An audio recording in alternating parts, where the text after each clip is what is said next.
Muy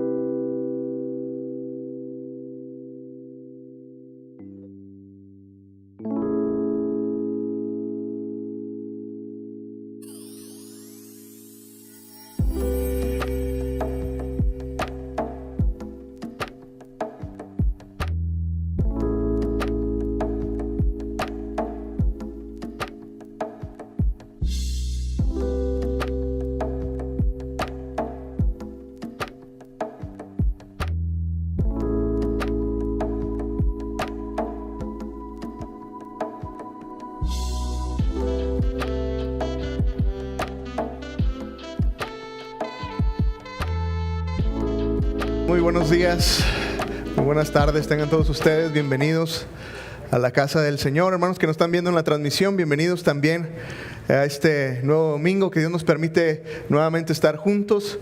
Gracias a Dios tenemos la oportunidad de cada vez poder estar más en contacto, tener estas reuniones presenciales. Y quiero agradecer a todos ustedes que están aquí, hermanos. Gracias por su tiempo, gracias por su esfuerzo de estar aquí. Como saben, estamos viviendo una nueva forma de ser iglesia, y lo que no estamos muy acostumbrados a hacer, como es el hecho de tener que confirmar nuestra asistencia. Yo sé que se vuelve un poco tedioso, algo que a lo mejor no estamos muy acostumbrados, pero queremos pedirles paciencia en medio de esto. Como iglesia lo único que queremos hacer es ser muy responsables con nuestras autoridades, a lo que ellos nos piden, tener el aforo que debemos de tener. Y sé que algunos se han quedado fuera de este culto de las 12, y quiero recordarles que tenemos un nuevo horario. Este domingo comenzamos a tener reuniones a partir de las 10 de la mañana. A las 10 de la mañana tenemos un primer servicio, y luego a las 12. El de las 10 de la mañana sigue estando muy desocupado, entonces le invitamos a que si usted no alcanza a estar en este culto, o si quiere venir al de las 10 de la mañana, las puertas están abiertas. Y entonces, pues otra vez, hermanos, gracias por su paciencia, gracias por estar al pendiente de nuestras reuniones, y les seguimos agradeciendo bastante que nos sigan llamando, que nos sigan confirmando su lugar. Eso nos ayuda bastante para organizarnos.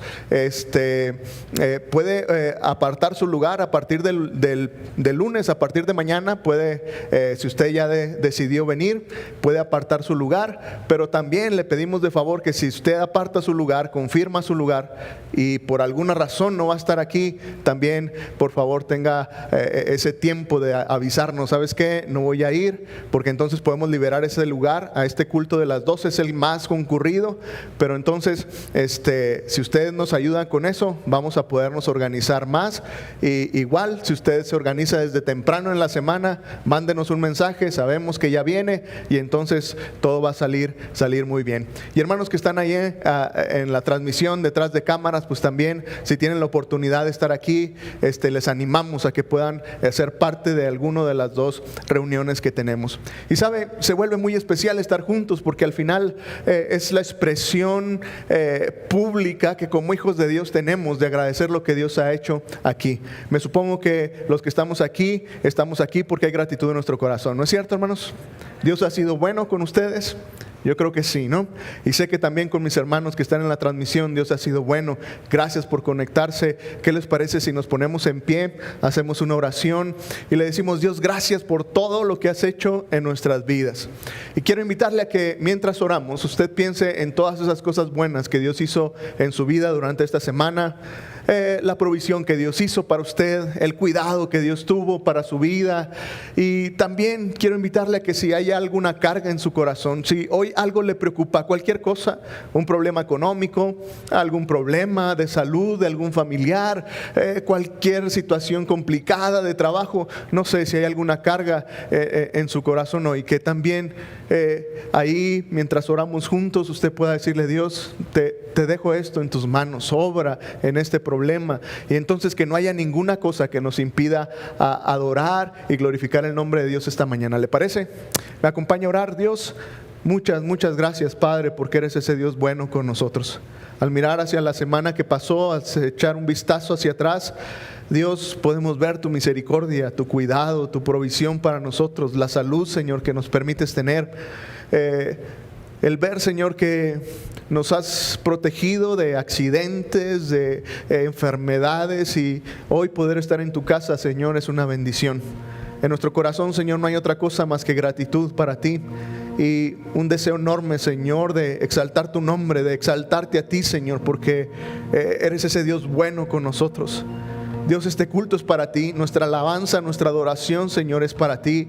Queremos que tú seas el centro, Señor, de esta reunión, Padre. Pero gracias porque también eres ese Dios que nos acompaña en la tribulación. No solamente eres el objeto de nuestra adoración, sino que eres ese Dios que siempre está ahí, Señor, que nunca nos abandona.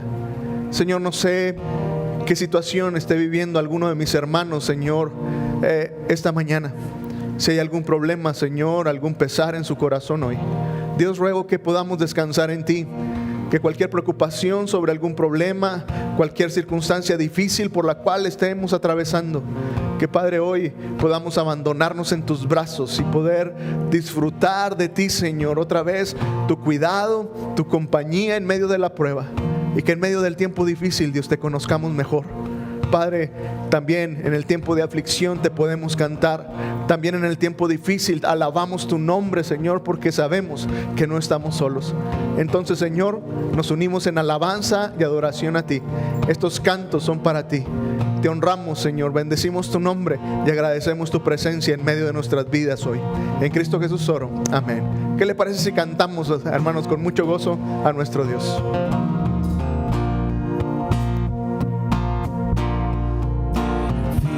La fe,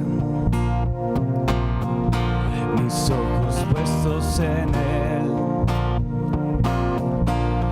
aunque mi mundo caiga y mi esperanza está en Él. Donde la tempestad, sin que tu voz me guiara.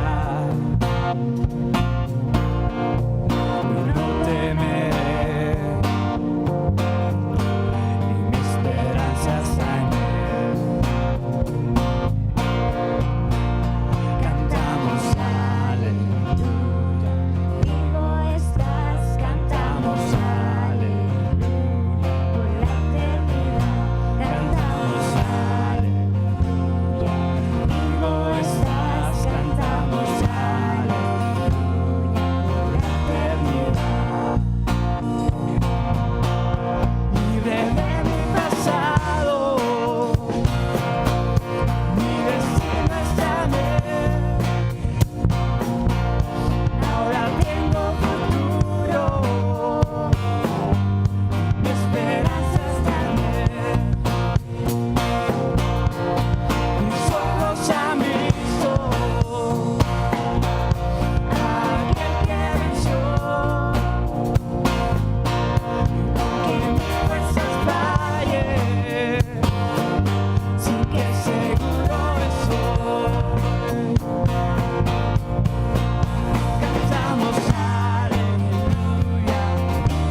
noches de mi ser. Más fuerte que la muerte es tu poder, constante en la prueba del dolor. Tu amor es fiel. Tu amor es fiel. Tu amor nunca falla, no se acabará, tu amor no me dejará, tu amor nunca falla, no se acabará, tu amor no me dejará, tu amor nunca falla, no se acabará, tu amor no me dejará,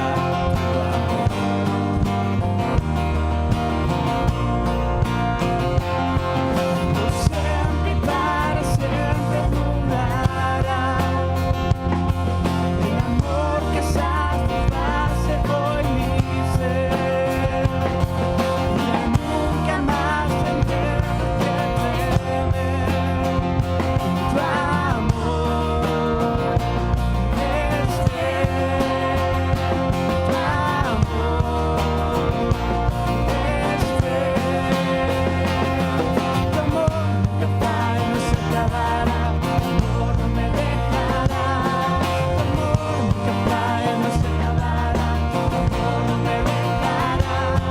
Tu amor nunca falla, no se acabará, tu amor no me dejará. Tu amor.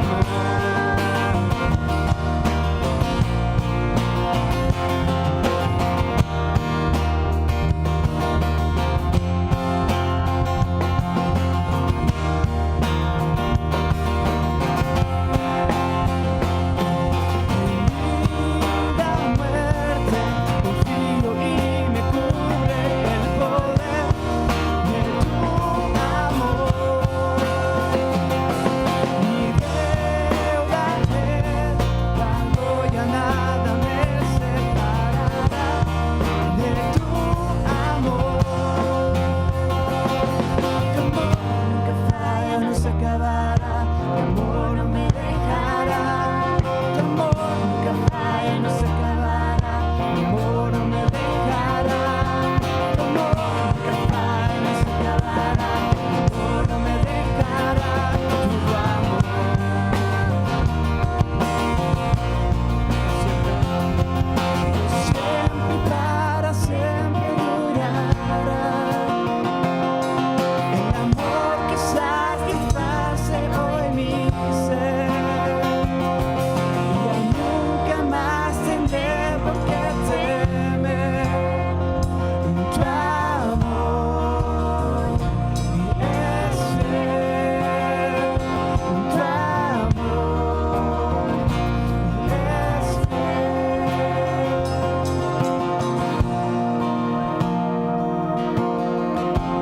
¿Qué tal, hermanos? Dice la palabra del Señor en el Salmo 50, pocos versículos, si quiere escúchelo. Míos son todos los animales del bosque, dice el Señor, los miles de animales que hay en las colinas. Mías son todas las aves de los montes, mío es todo lo que se mueve en los campos. Si yo tuviera hambre, no te lo diría a ti, pues el mundo y su plenitud me pertenecen. ¿Acaso me alimento con carne de toros o bebo sangre de machos cabríos? Yo soy el Dios Altísimo.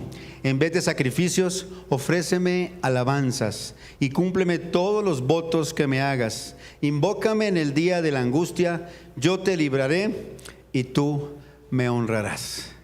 El mensaje del Señor Todopoderoso. Si acaso Él tuviera hambre, que no es posible, no nos lo dirían nosotros, ¿verdad? Nosotros lo necesitamos a Él.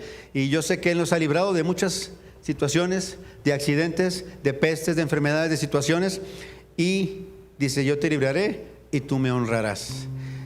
Otra parte de la Escritura dice, honra al Señor con tus bienes y con las primicias de todos tus frutos. Entonces llenaré todas tus despensas, ¿verdad? Todo tu área para guardar comida, ¿verdad? Y también para que tengas ahí el lagar con el vino. El Señor dando y bendiciendo. Yo te voy a bendecir, pero dice, hónrame. Y ahí está la clave, ¿verdad? Honrar al Señor, exaltarlo a Él por sobre todas las cosas. No hay nada más importante para nuestras vidas, ni el dinero, que el Señor mismo. Yo te libraré y tú me honrarás. Es un mensaje del Señor para nosotros, hermanos que están en casa también. También por aquí tenemos las cajas para que puedan entregar. Dice el Señor, yo honraré a los que me honran. Para los que me tengan en poco, serán viles, serán contados como nada. Hermanos en casa también sabemos que están haciendo sus transferencias. Puede tomar ahorita el tiempo también o al terminar el culto. Ya tenemos toda la información, gracias al Señor, de cómo poder dar. No sabemos, no hay nadie que no sepa, ¿verdad? Dios es el dador de todo, ¿sí? Y Él nunca se queda con la mano corta. Vamos a orar y poner este tiempo en las manos del Señor. Padre, gracias, Señor, porque todo lo que se mueve sobre la faz de la tierra te pertenece. Hay gente que no te honra, que no te reconoce en sus caminos, pero aún así también te pertenece a ti. Oh Padre, gracias porque no solo te pertenecemos, sino que te hemos llegado a conocer. Somos tus hijos, somos tus amigos por la sangre de Jesucristo.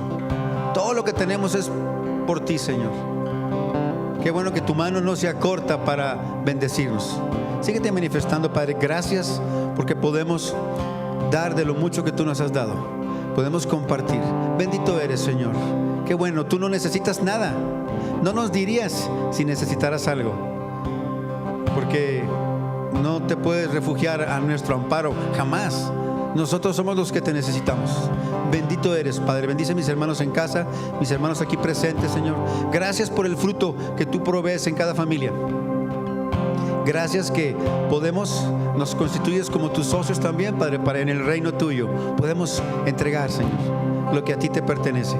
Te pido que te manifiestes, Señor, que bendigas tu obra, que pueda llegar a los lugares más lejanos tu palabra, tu mensaje, y que como iglesia podamos ser portadores de tu grandeza y que la gente pueda conocer a Jesucristo, pueda escuchar su nombre por causa del ministerio que obedientemente desarrollamos. Manifiesta tu poder, Señor, tu gloria sobre tu iglesia. Te lo pedimos, Señor. Bendice los trabajos de mis hermanos, las oportunidades de negocios, las oportunidades de crecimiento, y que siempre, Padre, te tengamos a ti en honra, en alta estima, en un gran peso que tú tienes. Por eso te adoramos. En Jesucristo, tu Hijo muy amado, te lo agradecemos, Padre. Amén.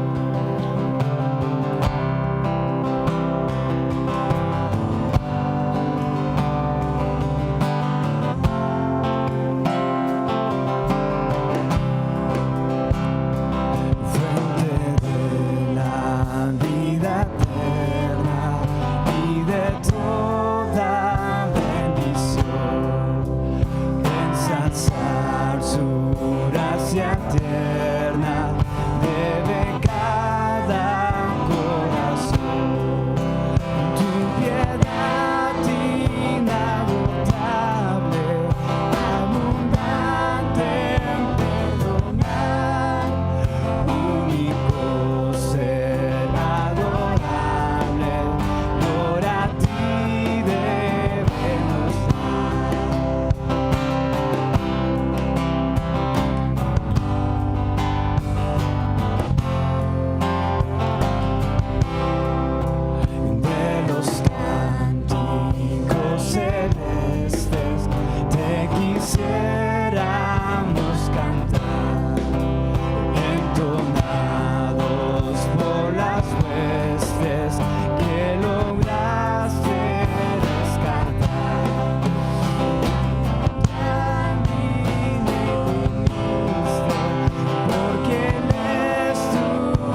Pueden tomar asiento.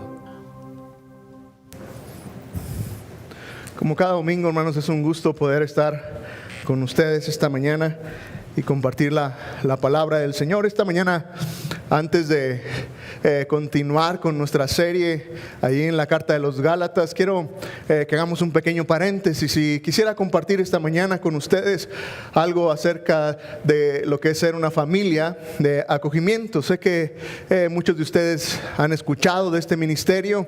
Interesantemente, nuestra iglesia hace aproximadamente 3 años tuvimos la oportunidad de entrar en este ministerio haciendo una alianza con este ministerio de Lightshine, y nos unimos a este ministerio y entonces comenzamos a hacer este trabajo. Yo sé que otra vez muchos de ustedes han escuchado acerca de lo que es ser una familia de acogida, pero también sé que hay algunos que llegaron un poco después y entonces no tienen todo el concepto completo de lo que es ser una familia de acogimiento. Y entonces hoy quiero compartir algo acerca de este tema, además de que me di cuenta que hacía tiempo que no hablábamos de esto en un culto, hacía tiempo que no compartía esto con ustedes. Curiosamente, he estado saliendo a otras iglesias. Precisamente el domingo pasado estuve compartiendo este mensaje en otra iglesia y luego dije, bueno, hace mucho que en mi propia iglesia no hablamos acerca de este tema, y entonces hoy quiero volver a tocar el tema. Tal vez otra vez sea algo que usted conoce muy bien porque ha estado siendo parte de una u otra forma de ser de alguna familia de acogimiento como iglesia, o tal vez ya no recuerde muchas cosas, pero espero que este tema sea de bendición para su vida esta mañana. ¿Sabe? Varias familias en nuestra iglesia han tenido la oportunidad de ser familias de acogimiento. Aquí veo algunos y es un honor, un privilegio saber que como iglesia varias familias han hecho este trabajo.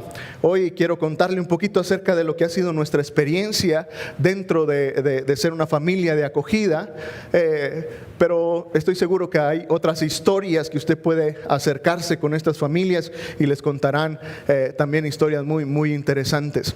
En los últimos 3 años Dios nos ha permitido tener la oportunidad de tener a estos 3 pequeños en casa. Tal vez recuerde alguno de ellos. Marta Cecilia fue el primer acogimiento que tuvimos, la pequeña del vestido verde que está ahí con nosotros en la foto del centro. Y ella estuvo más o menos alrededor de 1 año 3 meses con nosotros. Tal vez usted la recuerda. Ella pasó tiempo aquí en la iglesia. Algunos de ustedes fueron sus maestros. Y Marta Cecilia estuvo con nosotros. Luego, mientras estábamos con este acogimiento, llegó Luciana, la pequeña que está a mano izquierda mía, derecha suya. Ella es Luciana. Luciana llegó a nuestra casa teniendo 10 días de nacida, y entonces fue algo muy extraordinario volver a tener bebé en casa, recién nacida. Y este último año de pandemia llegó Sebastián, el pequeño que está de este otro lado. Él también llegó con 10 días de nacido, saliendo del hospital, llegó a casa. Y entonces este año que no nos vimos porque la iglesia estaba cerrada, nosotros teníamos este pequeño en casa. Sebastián duró 1 año completo en nuestra casa. También llegó de 10 días de nacido y se fue poquitos días después de que cumplió 1 año. Él salió de casa. Y cada uno de estos niños nos enseñó cosas muy extraordinarias. Y sabe, esto es lo que es ser una familia de acogimiento. Una familia de acogimiento no es otra cosa más que un ministerio de hospitalidad, de hospedaje. Son niños que están en nosotros. La intención es de que en lugar de que estén en una casa hogar, ellos puedan estar en el seno de una familia. Honramos, bendecimos los orfanatos que hay en nuestra ciudad, muchos de ellos con una iniciativa de hombres y mujeres piadosas, de hombres y mujeres temerosos del Señor, y honramos el trabajo que hacen. Pero estamos convencidos que, ¿sabe? El plan de Dios para estos pequeños no es que estén en una institución, es que estén en el seno de una familia. Y Tanto así que me llama mucho la atención que nuestras propias autoridades han determinado que esto es un derecho humano, esto es un derecho de los niños, un derecho que cada niño tiene de crecer en una familia. No solamente tienen el derecho de la educación o el derecho de ser cuidados, sino que tienen el derecho de ser criados dentro de una familia.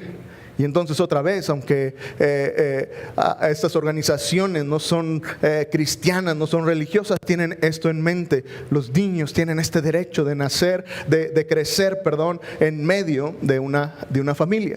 Y entonces es lo que hace una familia de acogimiento. Recibimos niños, están con nosotros un tiempo y luego ellos tienen que regresar. Y yo creo que una pregunta muy interesante es: ¿de dónde nació esto? ¿A quién se le ocurrió esta idea? ¿A quién pensó en esto de que, bueno, miren, llevemos a los niños mejor al seno de una familia en vez de que estén en un orfanato?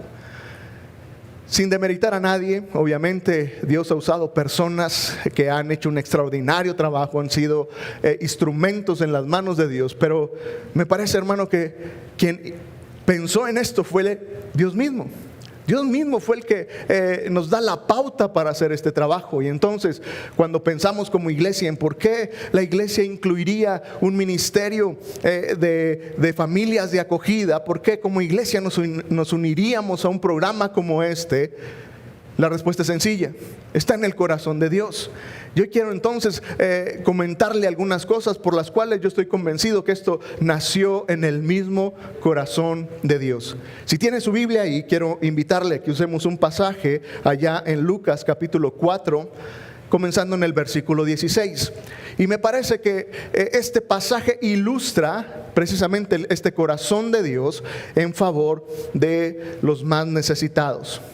Si lo tienes ahí, Lucas capítulo 4, versículo 16, comenzando en este versículo, si gustas acompañarme con tu vista, dice: Jesús fue a Nazaret, donde se había criado, y en el día de reposo entró a la sinagoga, como era su costumbre, y se levantó a leer las Escrituras.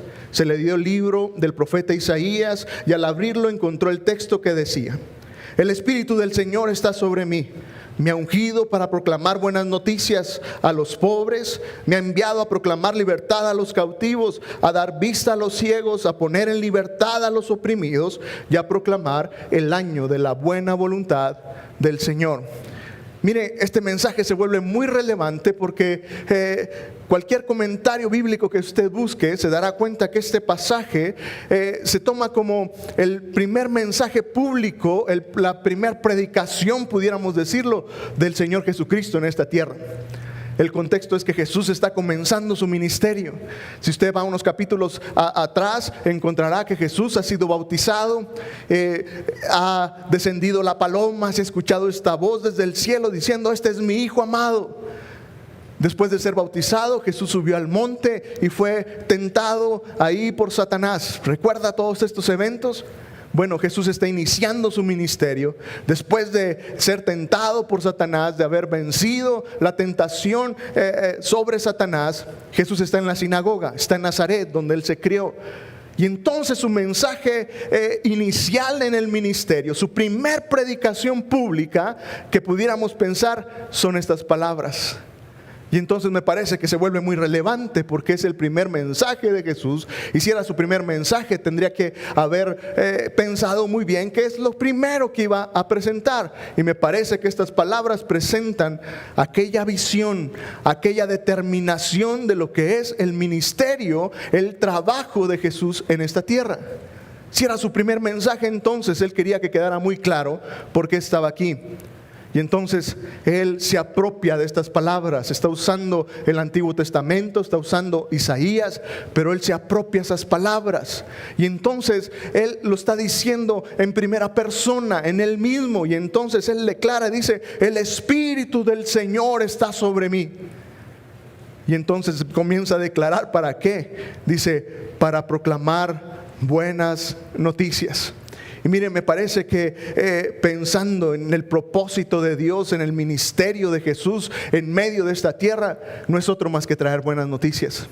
desde su nacimiento. Recuerda cuando Jesús nació, el anuncio a los pastores, a que en aquel coro de ángeles era este mensaje, ¿no es cierto? Que hay buenas nuevas para el mundo, hay buenas noticias para el mundo. Jesús, su ministerio, su trabajo al estar en medio de nosotros, sin lugar a dudas, era traer buenas noticias. Obviamente usted y yo, con un pensamiento más cristiano, podemos entenderlo. Sabemos que estas buenas noticias son el Evangelio. Jesucristo trajo buenas noticias de salvación para nuestra vida. Jesús entonces trae este mensaje de esperanza, de buenas noticias. Pero la gran pregunta entonces es, ¿para quién? ¿Para quién era este mensaje? Y ya me llama la atención que Jesús menciona al menos 4 características para quién es este mensaje. Y note que dice que este mensaje son buenas noticias anunciadas a los pobres, que es libertad para los cautivos, que es traer vista a los ciegos y traer libertad a los oprimidos. Jesucristo, su mensaje, sus buenas noticias, está dirigido a este grupo de personas en específico. Personas con una gran necesidad. Otra vez, en un contexto espiritual, usted y yo lo podemos entender. Obviamente, usted y yo entendemos que espiritualmente somos pobres en espíritu, y por eso en el Sermón del Monte Jesús dice, bienaventurados los pobres en espíritu.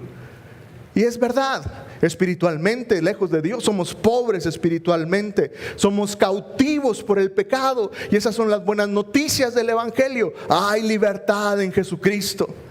Espiritualmente usted y yo estábamos cautivos, estamos esclavizados por el pecado, pero una vez que Jesucristo llega a la vida, hay libertad sobre el pecado. Somos ciegos.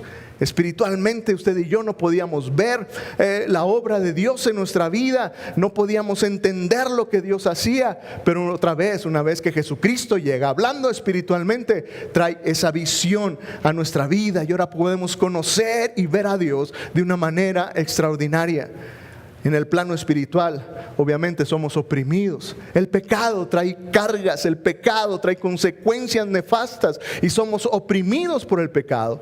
Las buenas noticias entonces en este sentido espiritual tienen que ver con toda la salvación que Jesucristo trae. Pero me parece que Jesús no solamente está pensando en un plano espiritual. Me parece que Él, mientras declara estas palabras, está pensando en un aspecto integral de las personas, un aspecto físico de las personas, un aspecto real de la vida real de las personas. Y me parece que el mensaje de Jesús entonces no solamente está hablando de un lado espiritual, sino también de una realidad que las personas viven. Y entonces me parece que este es un mensaje que a veces olvidamos acerca del Evangelio. Sí, el Evangelio trae libertad espiritual, trae una nueva vida espiritual, pero sabe, el Evangelio también trae aquella oportunidad de poder salir de estas situaciones de la vida real. Y mire, mientras pienso en este mensaje de Jesús y las características a quién estaba dirigido su mensaje, que no estaba dirigido a personas muy santas, a personas muy capaces, a personas muy especiales. Jesucristo finalmente estaba diciendo, yo vine a este lugar para poner mi vista, para poner mi atención en necesidades específicas de personas reales. Y mire, mientras pienso en estas características, me doy cuenta que, sabe, todas estas cosas las reúnen estos pequeños que han estado entre nosotros, que han sido parte de nuestra familia. Pensando en ellos, caben en cada una de esta descripción. En lo personal, no he conocido a alguien más pobre que estos niños. Son niños que no tienen nada. ¿Alguna vez ha sentido que le falta algo? Yo a veces siento que me faltan cosas y digo, si fuera rico, si tuviera algo más de dinero. Pero cuando conocí a estos niños, literalmente no tienen nada. Los bebés llegaron a nuestros brazos, ni siquiera con un nombre. Y eso me parece que es una pobreza extrema, ni siquiera tienen nombre. Son pobres emocionalmente, no hay alguien que esté a su lado para darles un abrazo. no tienen nada. No pueden tener una herencia, no pueden tener una familia, no tienen nada. Y entonces mientras pienso en este mensaje de Dios, digo, es para ellos. Son personas que en realidad no tienen nada. Tan pobres que podríamos pensar que ni siquiera tienen un futuro. Pero luego sigue hablando que también es un mensaje no solamente para los pobres, sino para los cautivos. Y sabe, estos pequeños realmente son cautivos del sistema. Parece que no hay oportunidad para muchos de ellos. En medio de un mundo tan vasto de niños en tanta necesidad, sigue habiendo mucha necesidad de familias y de manos que se extiendan para bendecir sus vidas. Y son cautivos del sistema. Muchos de ellos jamás podrán encontrar una familia para siempre. Y mientras más crezcan, mientras sean más grandes de edad, sus posibilidades se hacen cada vez más y más y más pequeñas de encontrar una familia. Y si son adolescentes o son jóvenes, prácticamente será imposible que ellos tengan una familia. Son cautivos del sistema. Son personas que, según las estadísticas, quienes crecen en una institución terminarán en una vida de excesos, en las drogas, en la delincuencia. Un gran porcentaje de estas personas, de estos niños que crecen en un orfanato, las niñas terminarán siendo prostitutas. Los varones haciendo cosas mal hechas dentro de las drogas, y muchos de ellos, según la estadística, terminarán con su vida a una edad muy, muy temprana. Terminarán suicidándose. Son cautivos del sistema. Parece que no hay nadie que los pueda sacar de ahí. Pero la otra descripción de que son ciegos me parece también que encaja muy bien, porque sabe, estos niños nos han enseñado que ellos no pueden ver en realidad que hay alguien que les ama en verdad y que es Dios. Y no puedo juzgarlos. ¿Cómo le dices a alguien, Dios te ama, cuando parece que Dios no le ama porque no le ha dado una familia, porque no le ha dado alguien que esté a su lado? Y pareciera entonces algo irreal. Si Dios me amara, yo no tendría que pasar por esto. Estos niños son ciegos, no pueden ver que en realidad Dios les ama y que Dios sigue al tanto y al cuidado de sus vidas, aún en medio de su circunstancia. Son además oprimidos, y otra vez estos niños encajan en la descripción perfecta de ser oprimidos. Un gran porcentaje de estos niños serán abusados físicamente, abusados sexualmente, serán niños que son oprimidos de una manera increíble. Y otra vez, ¿sabe? Lo interesante de todo esto es de que Dios tiene una buena noticia para ellos. Dios sigue teniendo una buena noticia para estos pequeños que son pobres, que son cautivos, que son ciegos, que son oprimidos. Dios tiene una buena noticia, y la buena noticia es que hay un año de buena voluntad de Dios para ellos. Otra vez, en el plano espiritual, este pasaje lo podemos entender muy bien. Este año de buena voluntad es el jubileo. El jubileo, usted lo puede leer allá en Levítico 25, era un tiempo en que Dios le pidió al pueblo de Israel que hiciera algo. En el año 50, después de cada 50 años, había este año de jubileo, el año de la buena voluntad del Señor. Era un año donde entonces los esclavos eran libres.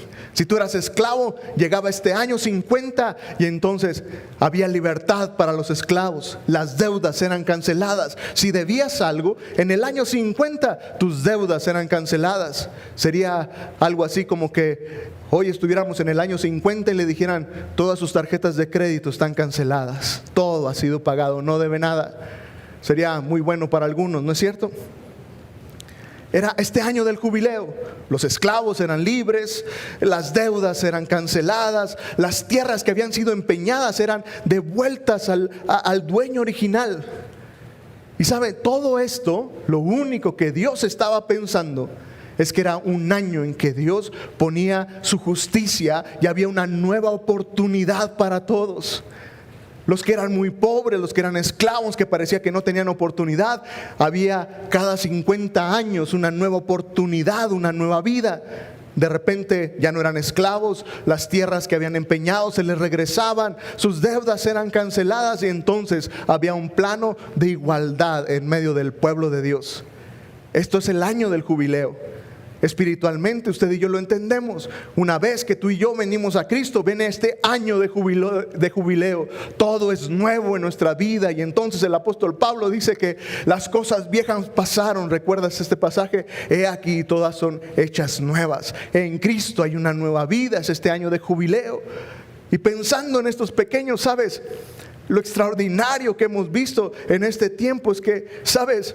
Dios cumple su promesa en medio de ellos. Y estos niños, Dios les ha dado su jubileo, su nueva oportunidad.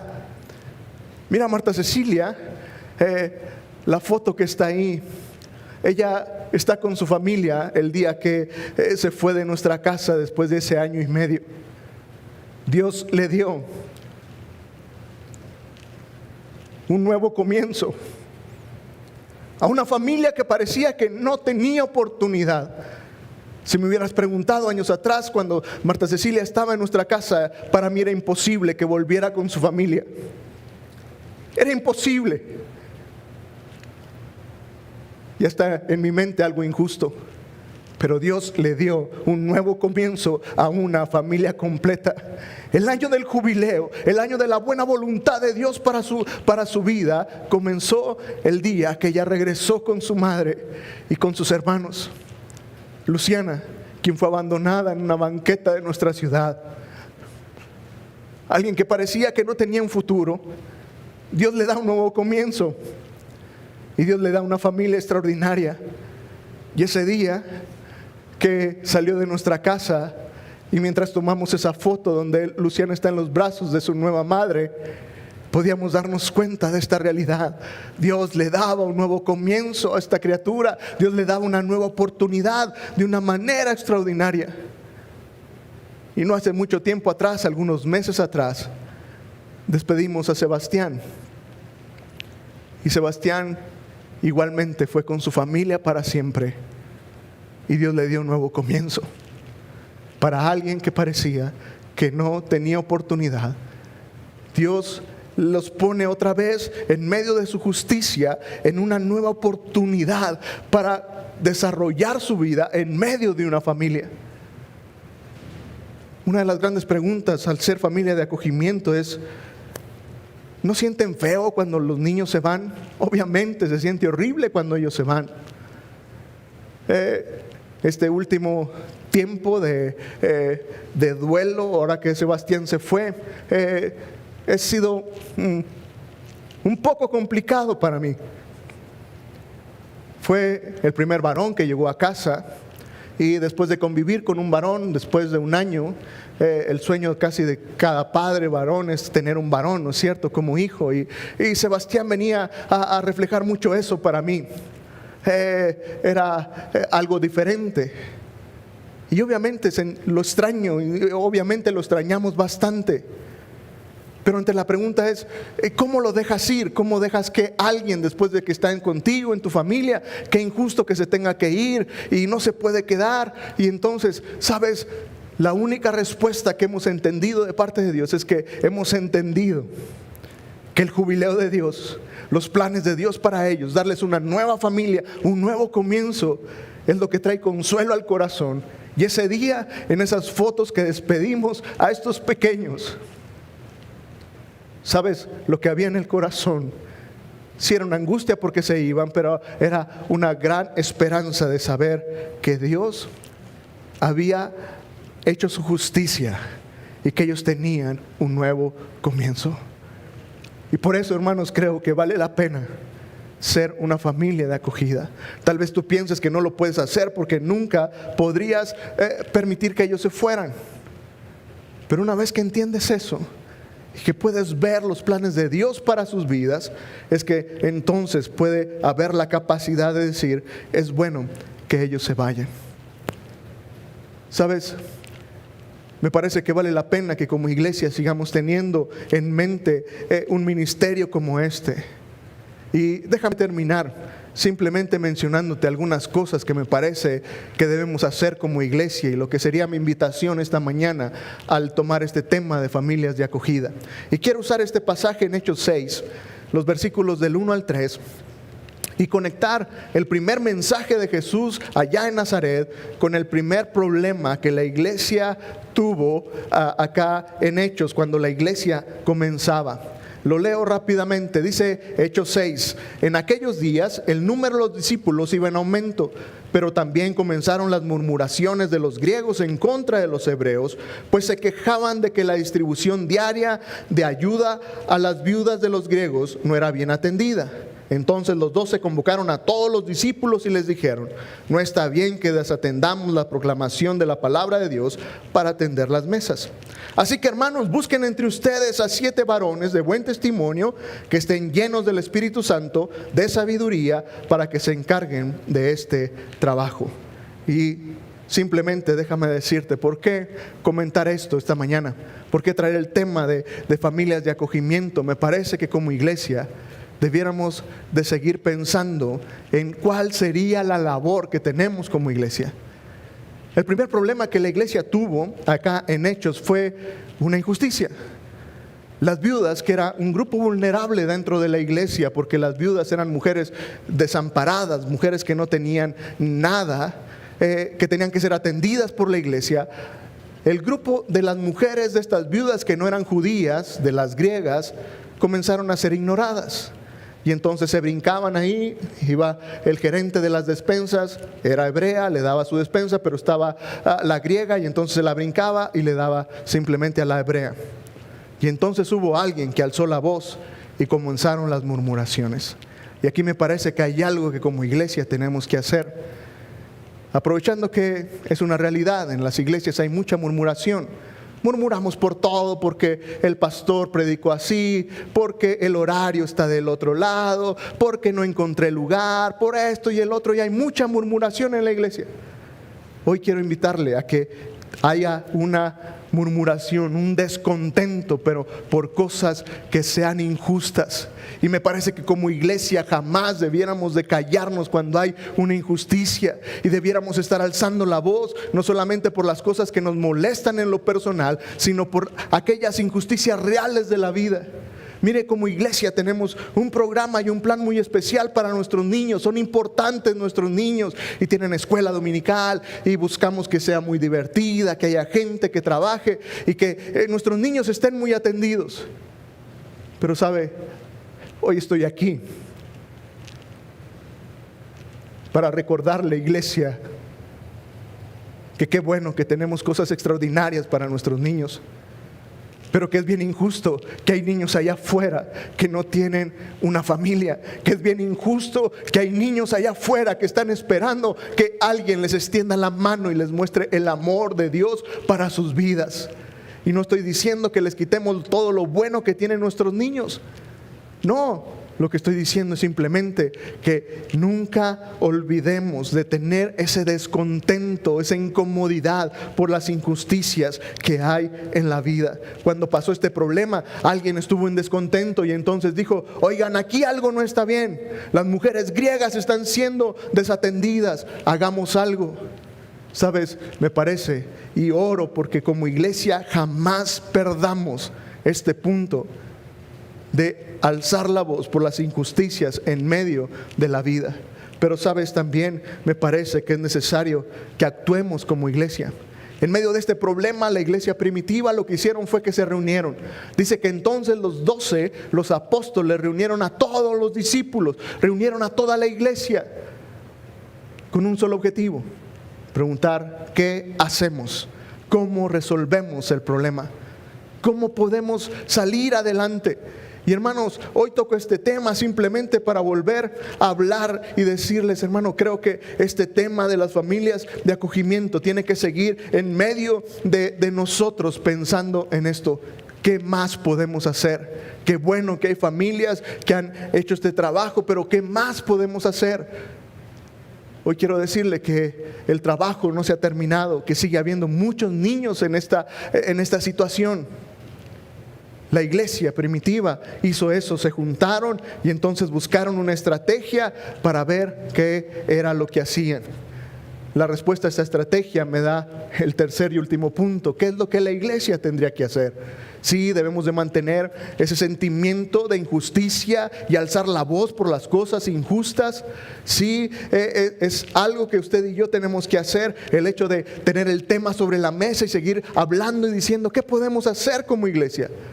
La solución que ellos encontraron fue sencilla. Dijeron, bueno, busquen a un equipo para que hagan este trabajo. Un equipo capaz y llamado por Dios para que realice este trabajo. Características muy específicas. Hombres de buen testimonio, llenos del Espíritu Santo. Y que sean personas que puedan ser usadas en las manos de Dios. ¿Sabe? Es cierto, no todas las familias pueden ser una familia de acogimiento. No todas las familias podrán ser una familia de acogimiento, eso es real. Pero estoy seguro que entre nosotros sigue habiendo más familias que pueden reunir capacidades dadas por Dios para hacer el trabajo. Note algo, en las cualidades que buscaron en la iglesia en este problema de las despensas para las viudas, las características todas eran cosas que Dios hacía en la vida de ellos. Hombres de buen testimonio, llenos del Espíritu Santo y llenos de sabiduría. Todo eso lo hace Dios. Curiosamente no buscaron, busquemos gente con títulos en administración, busquemos a gente muy buena para organizar y que tengan experiencia laboral para que distribuyan muy bien, busquemos a gente con capacidades intelectuales especiales para que hagan el trabajo. No, buscaron personas a las cuales Dios ya les había dado algún don y algún trabajo, alguna cualidad para hacer esto. Si pienso en familias de acogimiento, hermano, estoy pensando en familias que sean llenas del Espíritu Santo, es decir, dirigidas por Dios. No es nada especial, no es familias con tanta capacidad económica, personas que sean dirigidas por Dios, que sean llenas del Espíritu Santo, que sean guiadas por Dios a hacer ese trabajo. Personas que puedan ser sabias para tomar decisiones. Y otra vez, esto es algo que Dios hace. Y la pregunta otra vez es, tal vez te sientas incapaz de hacer un trabajo, de ser una familia de acogimiento hoy. Pero déjame decirte que otra vez, la capacidad no está en tus credenciales, en el tipo de familia.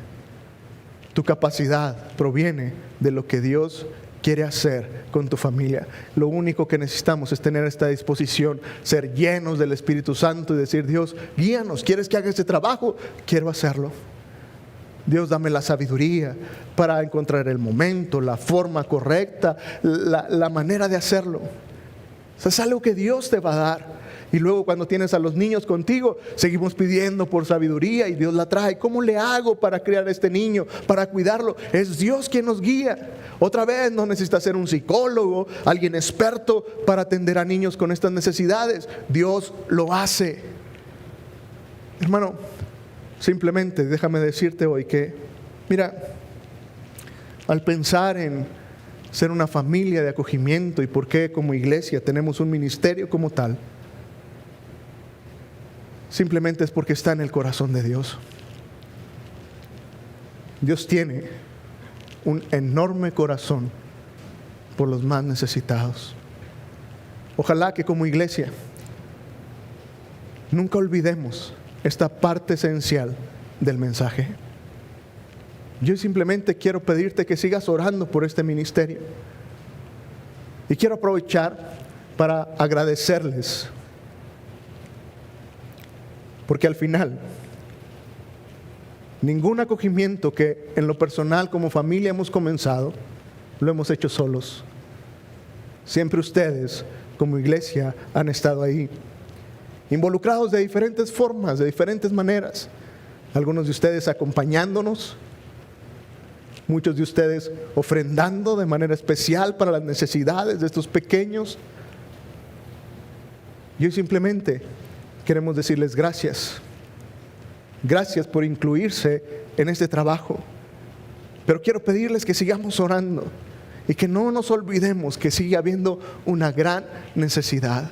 Y ojalá Dios siga levantando más familias de nuestra iglesia para hacer este trabajo. Y ojalá y que este mensaje de Dios, de este año de buena voluntad para los oprimidos, para los pobres, para los cautivos y para los ciegos, sea una realidad en la vida de cada uno de estos pequeños. ¿Me permiten? Oramos y con eso terminamos. Dios, gracias, Padre, por tu palabra. Señor, somos bien afortunados al estar aquí, Señor, y tener una familia. Somos demasiados afortunados, Señor, de tener alimento todos los días, de tener que vestir, de tener una casa. Somos, Señor, inmensamente bendecidos por ti, de tener una familia en la fe, como lo es esta iglesia. Pero, Señor, hoy recordamos que tu mensaje, Señor, era muy específico para personas, Señor, en una necesidad muy grande. Dios, te ruego que como iglesia nunca perdamos, Señor, el hecho de alzar nuestra voz por las cosas injustas que este mundo tiene. Que como iglesia, Dios, podamos alzar la voz en medio de las injusticias y luego podamos reunirnos como iglesia, no solamente quejarnos, sino buscar soluciones reales a estas cosas, Señor, que son injustas. Y luego, Señor, ayúdanos a encontrar a ese equipo que tú ya pensaste en ellos. En este caso, a estas familias que tú ya estás tratando con ellos. Estas familias, Dios, que tienen esa disposición de ser usados por ti. Padre, gracias por darnos la oportunidad de como iglesia ser parte de este ministerio y poder ver las grandes cosas que tú haces. Dios, te amamos. Te agradecemos tanto, Dios, que nos des la oportunidad de servirte, de ser tus manos, de ser tus brazos para abrazar a los necesitados. Dios, como iglesia, queremos seguirlo haciendo, no solamente en las familias de acogida, sino en riberas, en estos ministerios que tenemos, Señor, para aquellos que están en unas situaciones vulnerables. Padre, ayúdanos como iglesia para seguir bendiciendo a los que menos tienen. Otra vez, Dios, gracias por todo lo que nos das. Ayúdanos a compartir de esa bendición espiritual, pero de esa bendición material también, no solamente con nuestro dinero, sino también con nuestro tiempo y con nuestra propia vida. Te amamos, Dios, y te damos gracias en Cristo Jesús. Amén y amén. Dios les bendiga, hermanos.